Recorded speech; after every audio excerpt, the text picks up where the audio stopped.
Baik, Assalamualaikum warahmatullahi wabarakatuh. Kita masuk ke sesi ketujuh untuk eh, mahasiswa UT Sistem Ekonomi Indonesia ya. Sesi ketujuh ini berbicara tentang strategi pembangunan ekonomi dan nanti akan sedikit saya singgung berkenaan dengan masalah peran UMKM ya, usaha mikro, kecil, dan menengah. Baik, jika kita berbicara strategi pembangunan ekonomi, maka kita berbicara dari tujuan pembangunan nasional. Maka strategi apa yang mau kita pakai begitu ya? Pertama, tujuannya apa? Misalnya tujuannya untuk memajukan kesejahteraan umum, mencerdaskan kehidupan bangsa, kemudian ikut melaksanakan ketertiban dunia yang berdasarkan kemerdekaan, perdamaian abadi, dan keadilan sosial. Itu yang dituangkan ke dalam pembukaan Undang-Undang Dasar 1945 yang menjadi apa ya, tujuan, goal ya, ketika kita ini bernegara. Nah, tentu tujuan ini harus dibuat strategi pencapaiannya. Nah, strategi pencapaiannya itu ya harus disusun oleh pemerintah ya. Kalau dulu kita kenal dengan GBHN ya, Garis Besar Haluan Negara.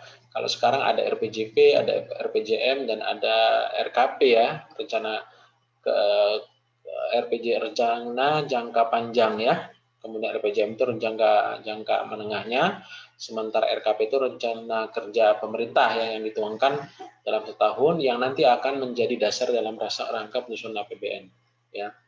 Dan itu pun berlaku untuk daerah ya, begitu. Nah, biasanya pemerintah menetapkan beberapa indikator-indikator pencapaiannya, misalnya inflasi, tingkat pengangguran, tingkat kemiskinan, misalnya begitu untuk dalam periode 5 tahun, setiap periode 5 tahun. Nah, indikator-indikator itulah yang akan dipakai ya untuk menyusun anggaran dan sebagainya ya. Baik, nah kalau tadi berbicara rencana pembangunan jangka panjang itu spare waktunya itu 20 tahunan ya. Tapi kalau untuk rencana pembangunan jangka pendek atau jangka menengah itu 5 tahun. Sementara RKP atau rencana kerja pemerintahan itu untuk 1 tahun. Nah, biasanya boleh nggak ini diubah? Bisa ya, tergantung situasi dan kondisi yang ada. Seperti contoh sekarang yaitu dengan COVID ya, pandemi ini tentu akan banyak ya relaksasi, tentu akan banyak perubahan, refocusing ya untuk menyesuaikan kondisi yang terjadi begitu. Nah, sekarang pemerintah juga mensinergikan ya, bukan mensinergikan sebenarnya, tapi dari dulu memang sektor ini menjadi andalan ya, terutama dalam menyelesaikan masalah pengangguran yaitu UMKM. UMKM ini kecil dilihat dari lembaganya atau individu yang melaksanakan, tapi kalau dia dihitung, dikapitalisasi, masya Allah ya, luar biasa sekali dampaknya ya.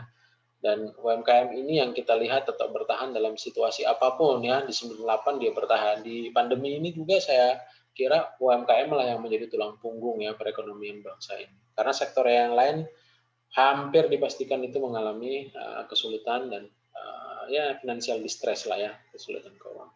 Terima kasih. Assalamualaikum warahmatullahi wabarakatuh.